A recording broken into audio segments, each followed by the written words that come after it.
Krishna, Krishna, Krishna, Krishna, Krishna, Krishna, Krishna, hey.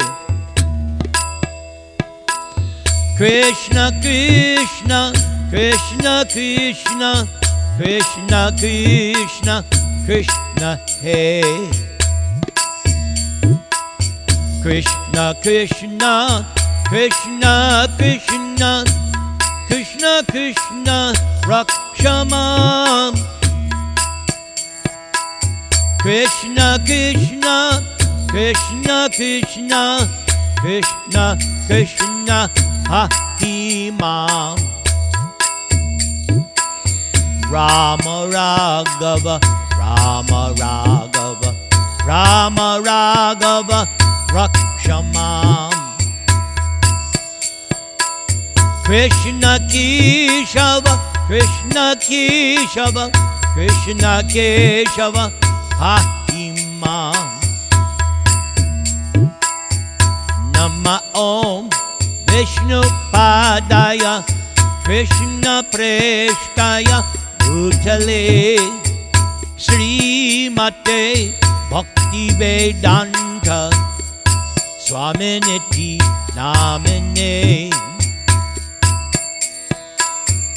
Namaste Saraswate Deve Gaudavani Pracharine Nirvishesha Shunyavadi Pashyatya Deshatarine. Shri Krishna Chaitanya Prabhu Nitya Nanda Shri Advaita Gadadhar Shri Vasadi Gaur Bhakta Vrinda. Hare Krishna, Hare Krishna, Krishna Krishna, Hare Hare. Hare Rama, Hare Rama, Rama Rama, Hare Hare. Hare Krishna, Hare Krishna, Krishna Krishna, Hare Hare. Hare Rama, Hare Rama, Rama Rama, Hare Hare. Haraye Nama Krishna Yadavaya Namaha. Gopala Govinda Rama Sri Madhusudana.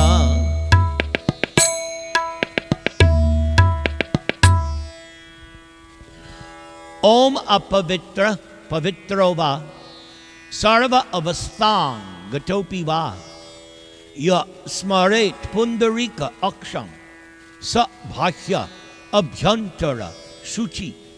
Shri Vishnu, Shri Vishnu, Shri Vishnu.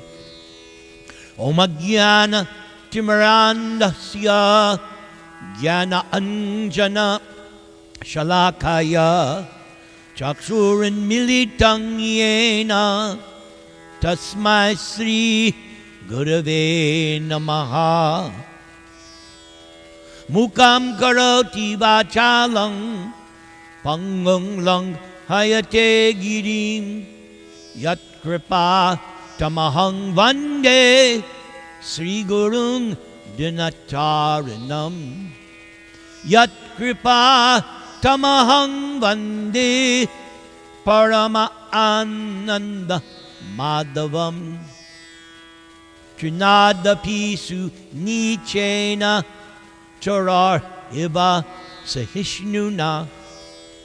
Amanina Mananena Kirtaniya Sadahari. Hare Nama, Hare Nama, Hare Nama Eva Kevalam. Kalau Nastyeva, Nastyeva, Nastyeva Gatir Anyata. Guru Mukha Padmavakya Chitete Korea Aikya Arna Koriho Mane Asha. Om Namo Bhagavate Vasudevaya. Om Namo Bhagavate Vasudevaya. Om Namo Bhagavate Vasudevaya. So, today we're starting a long 2-part episode. We're still in chapter 89, but it's a long narration. So we're going to have to break out into 2 successive classes. So we'll do the first part today. The chapter is entitled The Super Excellent Power of Krishna. And this entire section is called Krishna Saves Arjuna from Suicide. But we're only going to do the first half. Let us begin. Once upon a time in Dwarka, the wife of a Brahmin gave birth to a child. Unfortunately, however, just after being born and touching the ground, the child immediately died. The Brahmin father took the child and went directly to the palace of the king. The Brahmana was very upset because of the untimely death of his child, especially in the presence of his young father and mother. Thus the Brahmana's mind became very much disturbed. Because formerly, when there were responsible kings, up to the time of Dwapara Yuga, when Lord Krishna was present, the king was liable to be blamed for the untimely death of a child in the presence of his parents. Similarly, such responsibility was there during the time of Lord Ramachandra. As we have already explained in the first canto of Srimad Bhagavatam, Nadhayo Vyadaya Klesha Daiva Bhutatma Hetava Ajata Shatrau Abhavan Jantunang Gragi Karhichit. Because of Maharaj Yudhisthira having no enemy, living beings were not at any time disturbed by mental agonies, diseases, or excessive heat or cold.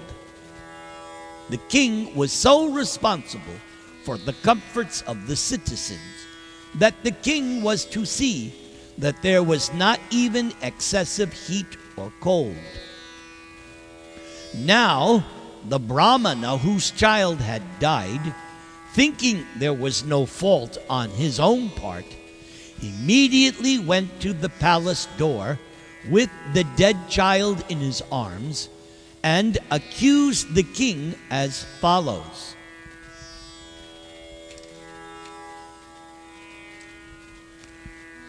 The present king, Ugrasena, is envious of the Brahmins.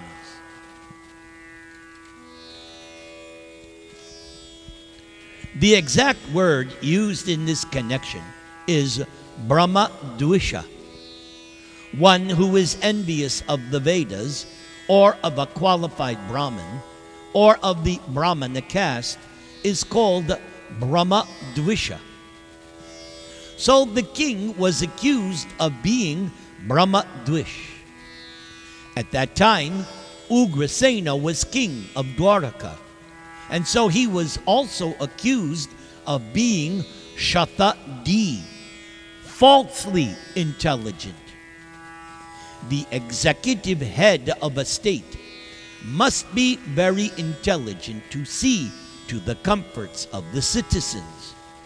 But according to this Brahmana, Ugrasena must not at all be intelligent, although Ugrasena was occupying the royal throne.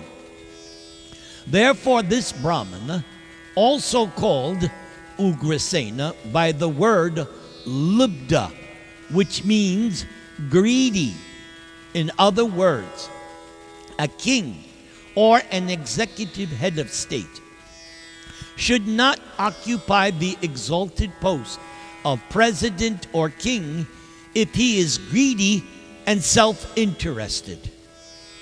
Now, I could give a whole class on this last line and make it a whole political, but I won't. But you can see where I'm hinting. But it is natural that an executive head becomes self-interested when he is attached to material enjoyment. Therefore, another word used here is Vishayatmana. The Brahmana also accused the king of being Kshatriya Bandhu, which refers to a person born in the family of Kshatriyas or the royal order, but lacking the qualifications of a royal personality. A king should protect Brahmanical culture and should be very alert to the welfare of his citizens. The king should not be greedy due to attachment to material enjoyment. If a person with no qualifications represents oneself as a Kshatriya or the royal order, then one is not called Kshatriya, but instead Kshatriya Bandhu. Similarly, if a person is born of a Brahmana father but has no Brahmanical qualification, one is called Brahma Bandhu or Dvija Bandhu. This means that a Brahman or Kshatriya is not accepted simply by birth. One has to qualify oneself for the particular position. Only then is one accepted as a Brahmana or Kshatriya. Thus, the Brahman charged that his newly born baby was dead due to the disqualifications of King Ugrasena. The Brahman took it to be most unnatural, and therefore he held the king, Ugrasena, responsible. We also find in Vedic history that if a Kshatriya king was irresponsible, sometimes a consulting board of Brahmanas maintained by the monarchy would dethrone him. And just as a side note, this is actually explained in the Bhagavatam in the narration of King Vena. King Vena was a descendant of Dhruva Maharaj's dynasty, but King Vena posed himself as God and therefore created a great disturbance. So the king was such a demoniac person, claiming himself to be God, that the Brahmanas could no longer be impartial. Normally, Brahmanas do not get involved in politics.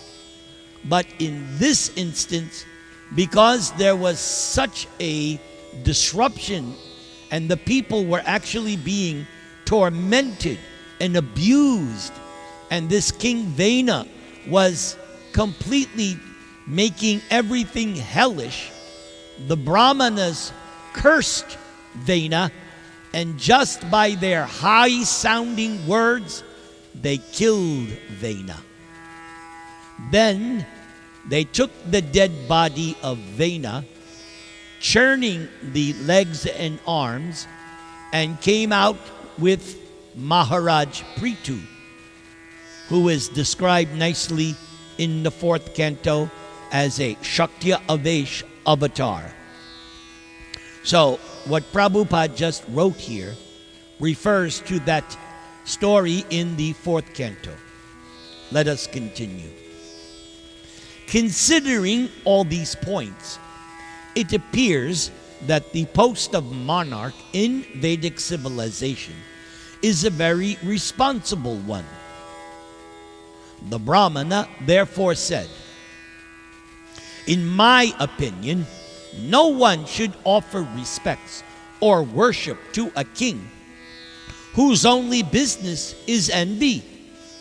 Such a king spends his time either hunting and killing animals in the forest or killing citizens for criminal acts. But he himself has no self-control and possesses bad character. If such a king is worshipped or honored by the citizens will never be happy. They will always remain poor, full of anxieties and aggrievement, and they will always be unhappy." Prabhupada now comments. In modern politics, the post of monarch has been abolished. And so the president is not held responsible for the comforts of the citizens. In this age of Kali, the executive head of state somehow or other gets votes and is elected to an exalted post. But the condition of the citizens continues to be full of anxiety, distress, unhappiness, and dissatisfaction. Then, after this incident, the Brahmana's second child also died at birth, and the third also died. The Brahman then had 9 children, one after the other, who all died at the time of death. Who all died at birth. And each time the Brahman came to the gate of the palace and accused the king. So when the Brahmana came to accuse King Ugrasena for the 9th time, it just so happened Arjuna was present along with his good friend Krishna.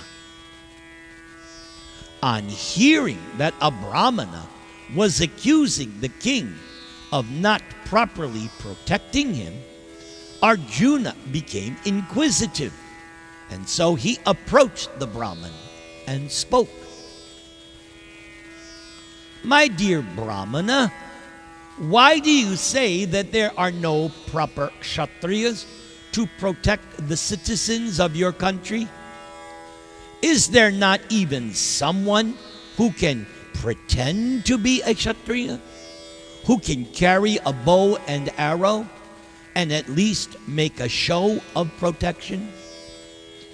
Do you think that all the royal personalities in this country simply engage in performing sacrifices with the Brahmanas, but have no chivalrous power?" Prabhupada now comments. Thus, Arjuna, by his statements, indicated that Kshatriyas should not sit back comfortably on the pretext of performing Vedic rituals. The Kshatriya must be very chivalrous in protecting the citizens. Brahmanas, being engaged in spiritual activities, are not expected to do anything which requires physical endeavor. Therefore, they need to be protected by the Kshatriyas, so that the Brahmanas will not be disturbed in the execution of their higher occupational duties as Brahmanas. Arjuna continued speaking to the Brahmana. If the Brahmanas feel unwanted separation from their wives and children, and the Kshatriya kings do not care for them, then such Kshatriyas are to be considered no more than stage players or stage actors. Prabhupada now comments, in dramatic performances in theater, an actor may play the part of a king, but no one expects any benefits from such a make-believe king. Similarly, if the king or executive head of state cannot give protection to the social structure, then such a impostor is considered merely a bluffer. Such executive heads simply live for their own livelihood while occupying exalted posts as chiefs of state. Arjuna continues, my Lord, I promise that I shall give protection to your children, and if I am unable to do so, then I shall enter into blazing fire, so that the sinful contamination which has infected me will be counteracted. Upon hearing Arjuna speak like this, the Brahmana replied, my dear Arjuna, Lord Balaram is present, but he could not give protection to my children. And Lord Krishna is also present, but Krishna also could not give my children protection. And there are also many other heroes, such as Krishna's sons, Pradyumna, and grandson, Aniruddha. They carry bows and arrows, but they could not protect my children. Prabhupada comments, in this way, the Brahmana directly hinted that Arjuna could not do that which was impossible for the Supreme Personality of Godhead, Krishna and Arjuna. The Brahmana felt that Arjuna was promising something beyond his actual power. The Brahmana continued to speak. My dear Arjuna, I consider your promise to be like that of an inexperienced child. I cannot put my faith in your promise. So, Arjuna could then understand that the Brahmana had lost all faith in the Kshatriya kings. So therefore, just to encourage him, Arjuna spoke as if criticizing even his dearmost friend, Lord Krishna. Now, I know you're going to ask me about that during the questions. I'm not going to answer that because that will be answered in next week's episode. So if you ask me about what we just read, I'm not going to respond. I don't want to kill the suspense. But let's read it again. To encourage the Brahmana, Arjuna spoke as if criticizing even his dearmost friend, Lord Krishna. While Lord Krishna and others were listening, Arjuna specifically attacked Krishna by these words. My dear Brahmana, I am neither Sankarshan, nor am I Krishna, nor one of Krishna's sons like Pradyumna or Aniruddha. My name is Arjuna, and I carry the bow known as Gandiva. You cannot insult me, for I have satisfied even Lord Shiva by my prowess when we were both hunting in the forest. I once had a fight with Lord Shiva, who appeared before me as a hunter. And when I satisfied him by my prowess, Lord Shiva gave me his weapon known as Pashupata. So do not doubt my chivalry. I shall bring back your sons, even if I have to fight with death personified. When the Brahman was thus assured by Arjuna in such exalted words, the Brahmana was somehow or other convinced, and thus he returned home. Now, when the Brahmana's wife was about to give birth to another child, the 10th child, the Brahmana began to chant, "Oh, my dear Arjuna, please come now, save my child." After hearing the Brahmana, Arjuna immediately prepared himself by touching sanctified water and uttering holy mantras to protect his bows and arrows from danger. Arjuna specifically took the arrow presented to him by Lord Shiva. And while going out, Arjuna remembered Lord Shiva and his great favor. Just see. I got to repeat that because that is very significant. While going out, Arjuna remembered Lord Shiva and his great favor. In this way, Arjuna appeared in front of the maternity home. He equipped himself with his bow, known as Gandiva, and also with various other weapons. Arjuna, who had apparently not left Dwaraka because he had to fulfill his promise to the Brahmana, was called at night when the Brahmana's wife was about to give birth to this 10th child. While going to the maternity home to attend to the delivery case of the Brahmana's wife, Arjuna remembered Lord Shiva and not his friend Krishna. Arjuna thought that since Krishna could not give protection to the Brahmana, it was better to take shelter of Lord Shiva. Now Prabhupada will comment.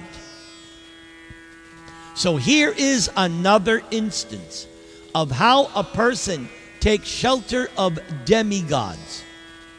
This is explained in Bhagavad Gita. Kamaistaistaya kritagyana prapadyante anya devataha.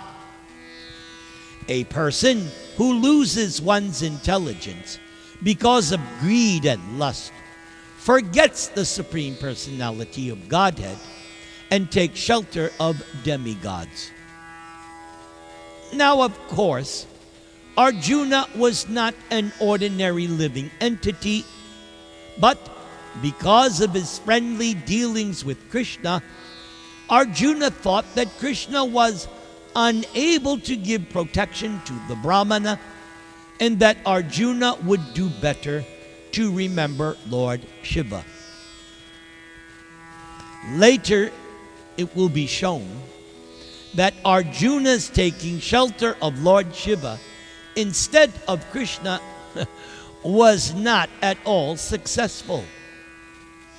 However, Arjuna did his best by chanting different mantras, and Arjuna shot arrows up and down just to guard the maternity home from all the 10 directions. The Brahmana's wife delivered a male child, and as usual, the child began crying. But suddenly, within a few minutes, both the child and Arjuna's arrows disappeared up into the sky. It appears that this Brahmana's house was near one of Krishna's palaces. And so Lord Krishna was enjoying everything that was taking place, apparently in defiance of his authority. It was Krishna himself playing the trick of taking away the Brahmana's baby, as well as the arrows, including the one given by Lord Shiva, of which Arjuna was so proud. In Bhagavad Gita, Krishna says, Antavattu phalang teshang tad bhavati alpa medhasam. Less intelligent men take shelter of demigods due to bewilderment and are satisfied with temporary benefits the demigods award. In the presence of Lord Krishna and others, the Brahmana then began to accuse Arjuna. Well, now, everyone just see my foolishness. I put my faith in the words of this Arjuna, who is impotent and who is expert only in false promises. How foolish I was to believe this Arjuna. He promised to protect my child when even Pradyumna, Aniruddha, Balaram, and Lord Krishna failed. If such great personalities could not protect my child, who can? Who can do so? I therefore condemn Arjuna for his false promise. And I also condemn his celebrated bow Gandiva. And I also condemn Arjuna's impudence in declaring himself greater than Balaram, Krishna, Pradyumna, and Aniruddha. Tell me, how can anyone save my child who has already been transferred to another planet? Due to sheer foolishness also, Arjuna thought he could bring my child back from another planet.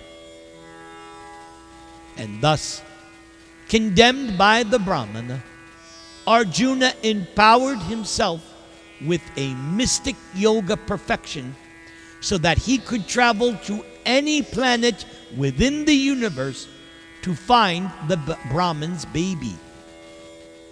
It seems that Arjuna had mastered the mystic yoga power by which yogis can travel to any planet they desire. Arjuna first of all went to the planet known as Yamaloka, where the superintendent of death, Yamaraj, lives. Arjuna searched for the Brahman's baby there, but he was unable to find the baby. Arjuna then went to the planet where the king of heaven, Indra, lives, who happened to be his real father. But when unable to find the baby there, Arjuna went to the planet of the fire demigod, then to the planet of the Niriti demigod, and then to the moon planet. Arjuna then went to Vayu Loka and Varuna Loka. When unable to find the baby in those planets, Arjuna went down to the Rasatala planet, the lowest of the planetary systems. After traveling to all these different planets, Arjuna finally went to the abode of Lord Brahma, where even mystic yogis cannot go. By the grace of Lord Krishna, Arjuna had such power. And when Arjuna went above the heavenly planets, to Brahma Loka. When Arjuna was unable to find the baby, after searching all possible planets, Arjuna then attempted to throw himself into a fire. As he had promised the Brahmin he would do so if unable to bring back the Brahmana's baby. So that ends part 1. Next week, we will see how it will become resolved, because you know it will be resolved by Krishna. Yes, you said it, Shrilesh. I saw you.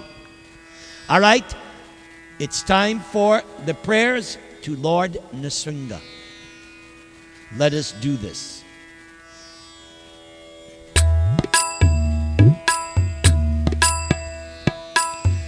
Namaste Narasimhaya, Prahlada Ahlada Dayane, Hiranya Kashipuravaksha, Shilatanka Nakalaye, Ito Nrsinga Parato Nrsingho, Yato Yato Yamitato Nrsinga, Bahir Nrsinga Vinaye Nrsingho, Nrsingham Ading Sharanang Prapaje, Tavakara Kamala Vare Nakam Nadbhuta Sringam, Dalita Hiranya Kashipu Tanu Bringam, Keshavadrita Narahari Rupa Jagadisha Hare, Jai Jagadisha Hare, Jai Jagadisha Hare, Keshavadrita Narahari Rupa Jai Jagadisha Hare, Jai Jagadisha Hare, Jai Jagadisha Hare, Jaya Jagadish, Jaya Jagadish, Jaya Jagadisha Hare, Hare, Jaya Jagadisha Hare.